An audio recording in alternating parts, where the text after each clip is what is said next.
So if you want to have me answer your question, my friends, and this is about marketing, it's about team evolution, this is about branding, anything that's top of the hourglass, we like to cover those topics. This is the Marketing Wizards Inner Circle. This is about marketing. This is about sales. This is about the things that help your company grow to the next level.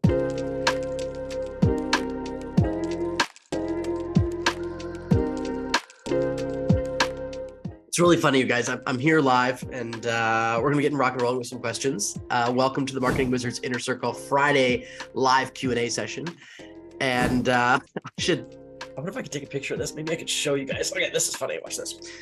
Here we go. So if I pull up my camera, it's like way too much, Michael. Okay. Here, this is, can you guys see it here? Yeah, so this is what my, this is what my screen looks like. So you guys can see it from my phone. The right people are going to be in your life exactly when you need them if you take the action that's necessary to make that a reality. So without further ado, then we are going to get rocking and rolling on some marketing and sales questions. We'll jump off the mindset soapbox for a moment here, and we're going to jump into that. So let's take a look here. Questions. Okay, first one is from Tracy. Tracy, she says, Michael, I saw you talking about quiz funnels on your channel. Do quizzes work for network marketing? Okay. So this is a little bit like a question we had last week about email marketing. So do quizzes work for network marketing? Sure they can, Tracy. They absolutely can. Quizzes can work for any industry, right? They can work for any, I'll go back a second here, actually, because this makes me, one of my mentors, Todd Brown, this brilliant marketing guy, he said something in one of the classes I was with on him last month. And he said, any marketing can work for any company, pretty much. It's a matter of your execution of that tactic or that strategy or that strategy. And I think what he's getting at here, at least my interpretation of it, is that, Tracy, a quiz could work great as a lead magnet for your network marketing company. I don't know what you offer. I don't know whether it's a health product or a financial product or whatever it is. I don't know. But a quiz could work really, really well. So could an ebook. So could a free webinar. So could a Facebook group. So could all sorts of different strategies. And then the nuanced tactics within each strategy. All of them can work. It's a matter of, what does Tracy do best at? What does Tracy perform best at? What is the best thing Tracy could do within each one of those frameworks that's going to attract the right people? Each one could work, Tracy. Guys, as an entrepreneur, as business owners, as people, we have to stop looking for the perfect tactic. It's not about the perfect tactic. It's about you executing, you achieving great results within that tactic. And trust me when I tell you, it's not going to work the first time you launch it, Tracy. Your quiz might get you some results, but over time and over iterations and over you studying what worked and what didn't work, what headline really resonated, what headline didn't resonate, what questions did people stop at, what questions did they answer? It's about you taking a look at those metrics and evolving it forward. The quiz that you build today will be dramatically improved over time if you put the effort into analyzing your results and evolving it forward. So any marketing can work. Tracy, a quiz could work great for your network marketing company. It could work really well. But the fact is that you need to work it in order for it to succeed. Does that make sense, you guys? I see one person's on here live with me.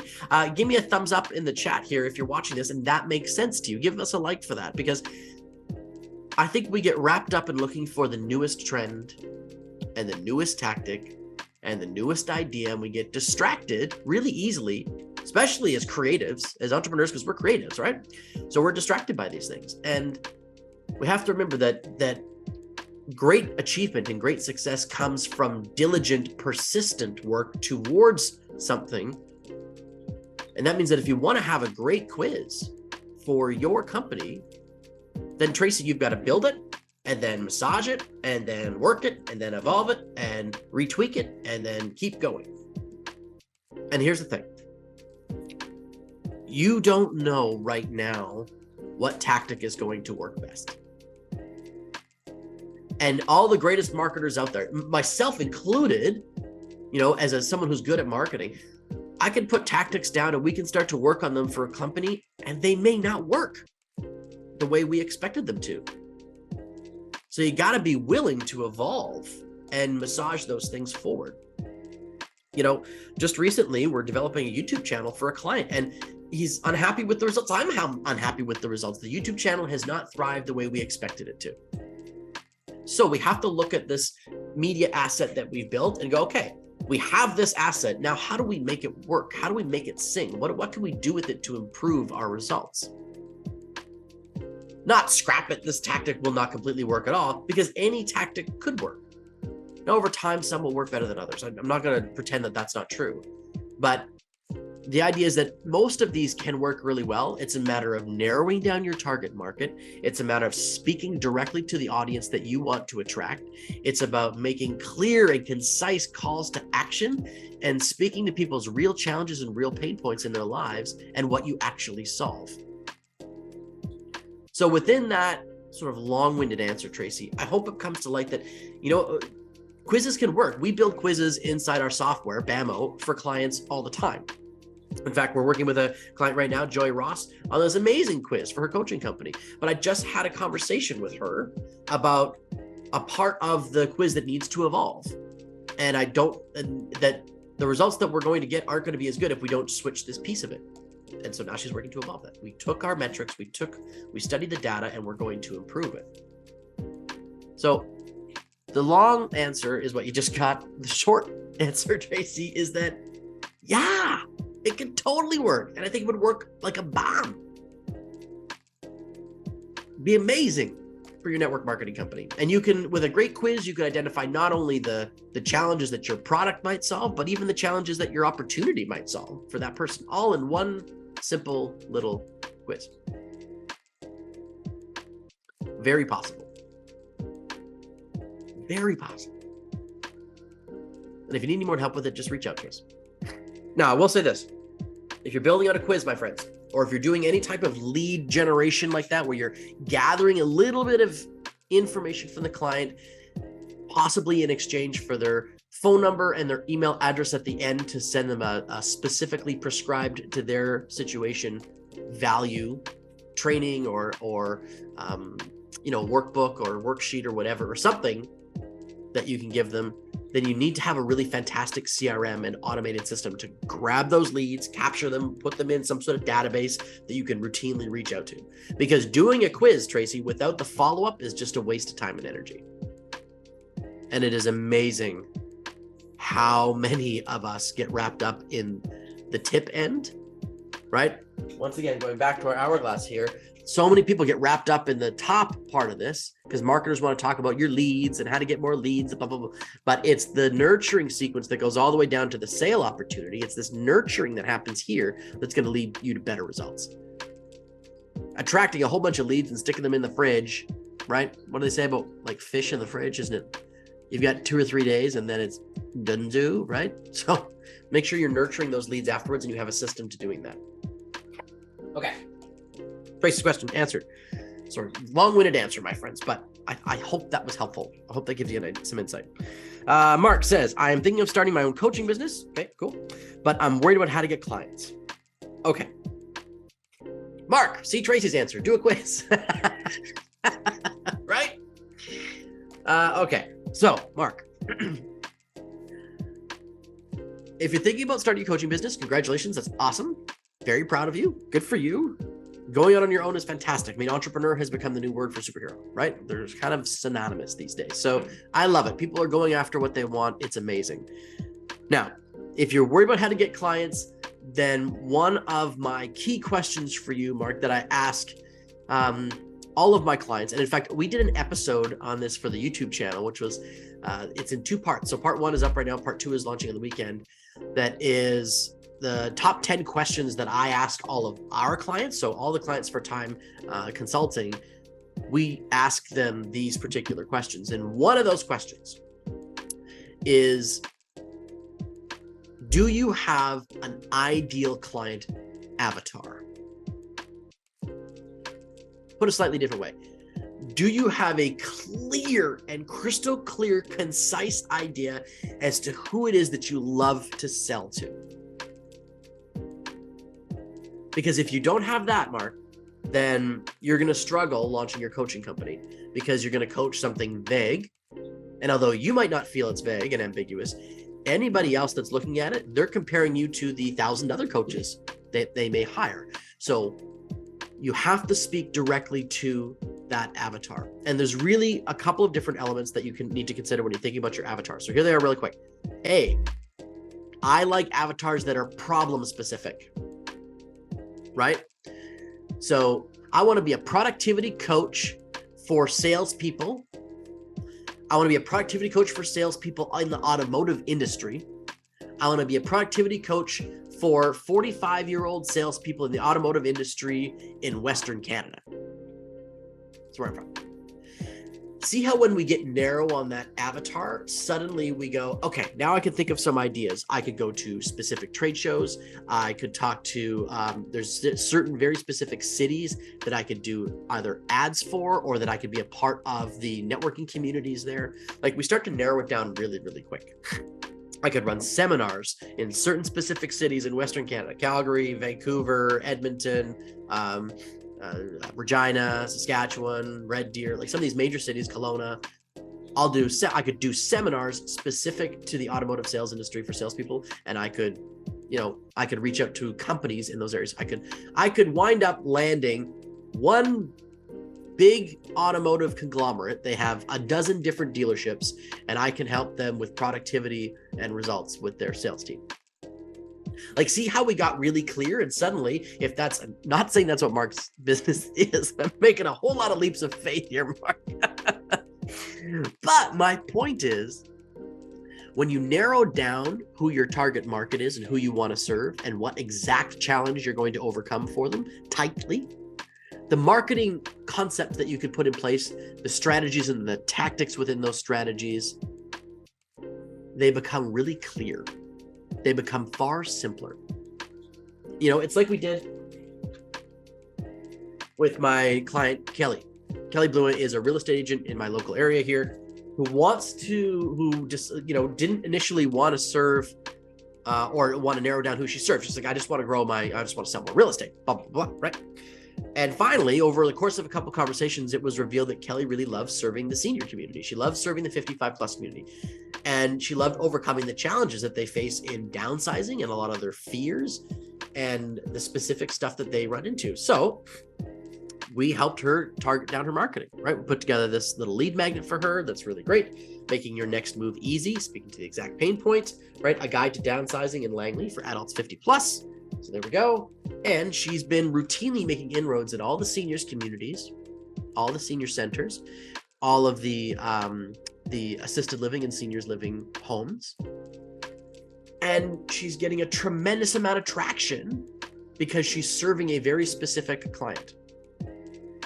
And once we narrow down that, all of these marketing opportunities, all these opportunities to serve that particular group popped up, and she was able to jump on it.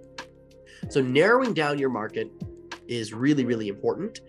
And Mark, if you were to do one thing, I would say, first off, narrow down who you want to serve and exactly how you want to serve them for your coaching company, so that then you can go and go, okay, I wanted to be a productivity coach and you heard my example. Mark, I hope that helps. I hope anybody watching this, that's a tremendous help. Don't be scared, my friends, of narrowing down your market. And here's one caveat, and I'll talk about this in maybe one of my deep dive trainings for Wednesdays.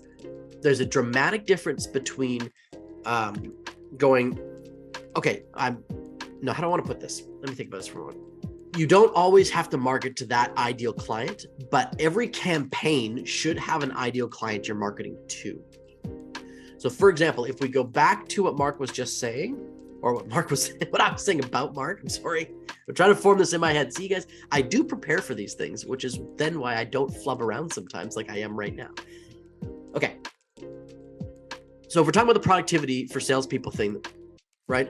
This imaginary program that I created for Mark, If you wanted to do productivity and not do salespeople in the automotive industry, let's say he wanted to do productivity for salespeople in the insurance industry, he could then do that. He could take his product, he could tweak some of the language, and then he could run an entire campaign dedicated to salespeople in the insurance industry in Western Canada, for example. The language he uses, the art, the images, the type of headlines, the reason for doing it will be different, although the product is the same. Productivity for salespeople in the automotive industry and productivity for salespeople in the insurance industry, the product is probably 99% the same, 95% the same. Just the language that he uses for each campaign would be different because the avatar is different. Okay, so as I said, I can maybe do a deep dive training on that later, but a lot of business owners I find get wrapped up in going, I don't want to alienate anybody. I don't want to.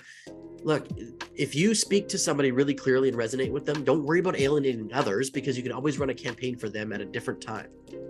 Make sense? Okay. So last question. Cindy.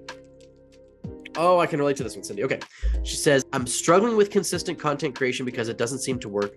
How should I move forward? Okay, Cindy. Okay. Well, you can look at the metrics of your content. No, you know what? That's not the way I want to answer this question. I think this speaks to something slightly deeper, and maybe that's just maybe where I am right now and in my life as well. But the entrepreneur journey is one that requires us to keep working our mindset. And that's been a bit of a theme today, I guess, in this Q&A. But ladies and gentlemen, we have to commit to our client. Like, look, if I could tell you, Cindy, that it took 38 pieces of content to get me to say yes to your opportunity or your offer, would you make those 38 pieces of content? Would you make it? Now, some people are gonna be like, oh, well, how much is he paying? Like, what's the Listen, my friends, it shouldn't matter. The fact of the matter is that you build content because it gives value to your prospects. In other words, give before you get. Give before you get. You know, there's no equation, but if you could look back and you could say, all right, I did 52 straight weeks of content. I did however many pieces of content a week, 2, 3, 10, or you're crazy like Gary Vee and you do 300, whatever it is, okay?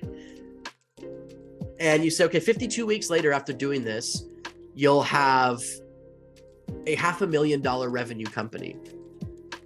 In whatever increments that is, maybe you sell 100 people a $5,000 item, or you sell 1,000 people a $500 item, or you sell 10,000 people a $50 item. I don't care, okay? Let's just say that's the truth. That's the reality. It takes 52 straight weeks of doing this, and by the end, this is what you've achieved. Would you do it? Would you do it? And if the answer is yes, well, then keep making content, Cindy. Get excited about helping people. You don't know where this is going to go. And anybody who thinks they can wave a magic wand and tell you what the future holds, I'm sorry, they're lying. It's not true. And as a marketer, I'm attempting to predict the future all the time. I'm sitting with a client and we're going through a spreadsheet that says, okay, we spend X dollars on this and it makes X number of sales, which is X dollars of revenue. And this is what your profit is on that much. Let's sign a contract. I'm doing that all the time. But to say that I'm going to be correct is a falsehood. It's a prediction. It's an idea. It's a model moving forward. The same as if I was to say I'm going to drive from Vancouver to Toronto and I know exactly when I'm going to make every turn. I know exactly what speed I'm going to go the whole time. And I know exactly when I'm going to arrive. Those things aren't true. I know that I can leave today and I can arrive in Toronto, and I'm pretty sure I can predict what day that's going to happen, when I'll get there. But the fact of the matter is that there's all sorts of variables in the journey. And I wrote down a quote here by the amazing Walter Elliott, where he says, perseverance is not a long race. It's a series of short races, run one after the other. So Cindy, if you want to do great content and you want to solicit business from it and you want to inspire people to reach out to your company and get what it is you have to offer, and I don't know what Cindy sells, you guys, but if you want to do that, then this is a marathon. This is not a sprint.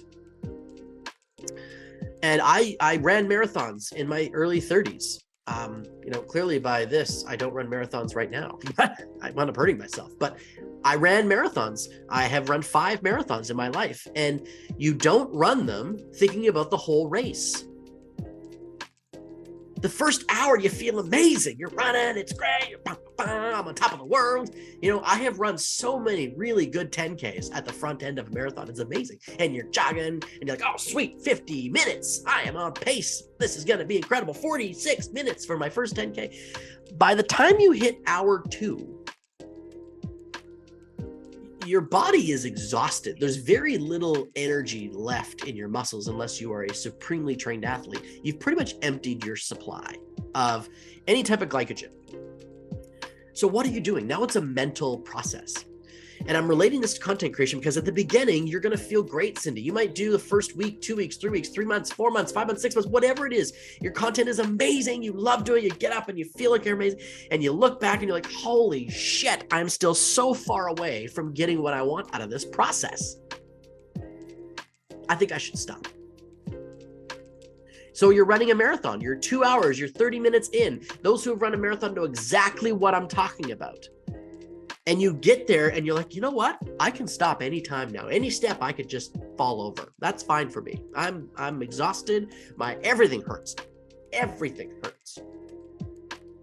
I could just stop at any time. No problem. Just be done. And I would say to myself, okay, you know what? I'll consider that at that lamppost. That one right up there. Maybe I'll stop then. Maybe I'll walk then. And I get to the lamppost and be like, you know what? I think I'm going to get to that fire hydrant right up there. That one. Yeah. Oh, that person in the bunny rabbit hat? Yeah, I'm gonna catch them. I'm gonna get ahead of it. They call them pace bunnies, some of these people, right? They run at a certain pace. Anyway, I'm gonna get that pace bunny. I'm gonna catch the pace bunny. And slowly but steadily, you reach the end of the race by these small incremental journeys. So Cindy, if you're making content to attract leads and it's not working yet, there's all sorts of nuances you can dive into going why that one really worked, why that one didn't work. And without knowing your exact content, I can't possibly, it would be completely unfair of me to give you advice on what you're doing. So I'm going to help you by encountering or tackling your why you're doing it and for what purpose you're doing it, right? So you have to give in order to get. So if I could tell you that you were going to reach this result, you're going to have that $500,000 company or the $1 million company or whatever the number is that you'd love to achieve in 12 months from now, my friends, whatever that number is, I don't care. But if I said that you needed to do 4 pieces of content every week and 52 weeks later, you'll be here, would you do it? In other words, Michael, you just keep putting one step in front of you while you're jogging. You just make it to the next snack station. You make it to the next fire hydrant. And after 4 hours, you'll have run 26 miles, 42.2K. You'll have done it. Would you keep going? My answer is yes. Yes, I will. You better believe it, I will. I said I'm going to reach that finish line. I'm going to cross it. You better stay out of my way because that's where I'm going. And nothing's going to stop me. That's what entrepreneurship is, my friends. That's what being a business builder is. I don't care what people say about lifestyle businesses or anything like that. Business is a long-term commitment. What does Napoleon Hill say? Napoleon Hill, great quote. He says, patience, persistence, and perspiration make an unbeatable combination for success. Patience, persistence, and perspiration make an unbeatable combination for success. Patience, persistence, and perspiration make the unbeatable combination of success. That's what you put in the beaker and you swirl it around and you get amazing out of that jar. That's what goes in. So if you think that you can avoid achievement without any of those ingredients, without patience and persistence and perspiration, then you are out to lunch, my friends. Then you are buying the same street drug that so many of us have purchased online, and that is a quick fix to win. There is no quick fix.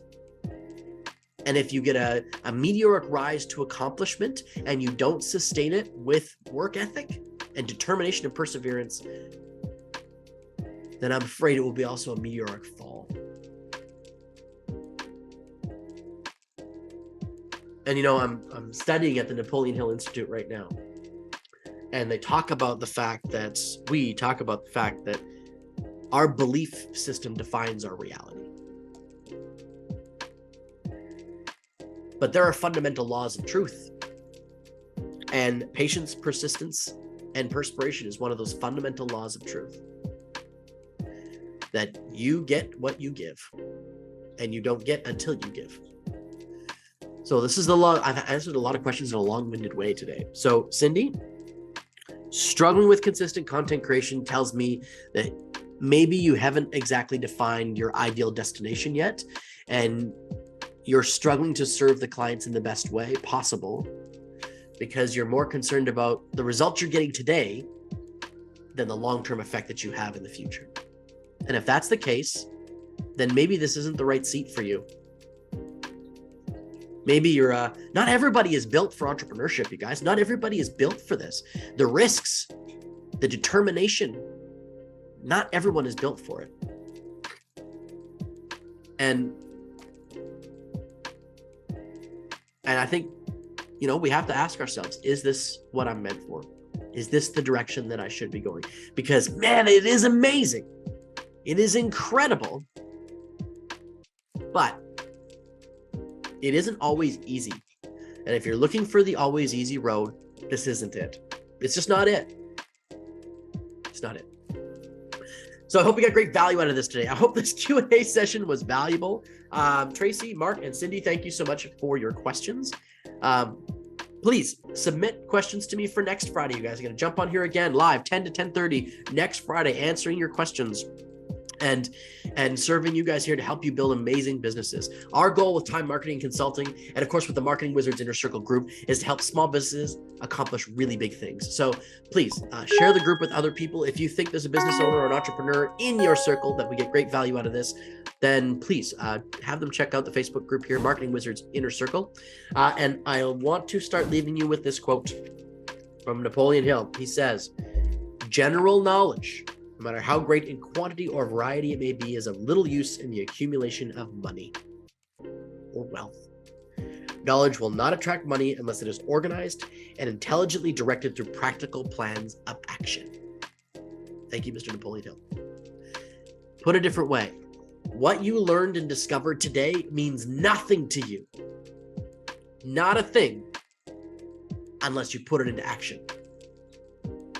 If you want to build a great quiz, then get good at the elements that a quiz is made up from and have the right software in place and do the right things with that. If you want to start your own coaching company like Mark does, then get really clear on who you want to serve and how you want to serve them. If you want to do great content and generate a bunch of leads and attract business to your company through great content, then get really good at that particular content strategy and don't give up when the going gets tough and it gets gloomy. Right? Practical application of that knowledge. All right. Thank you so much, my friends. I have been Michael Bridgman. You have been awesome. This has been another episode of the live Q&A Marketing Wizards Inner Circle. And until next we meet, I will say go out, enchant your audience, make magic happen, and I will see you next time. Ciao for now.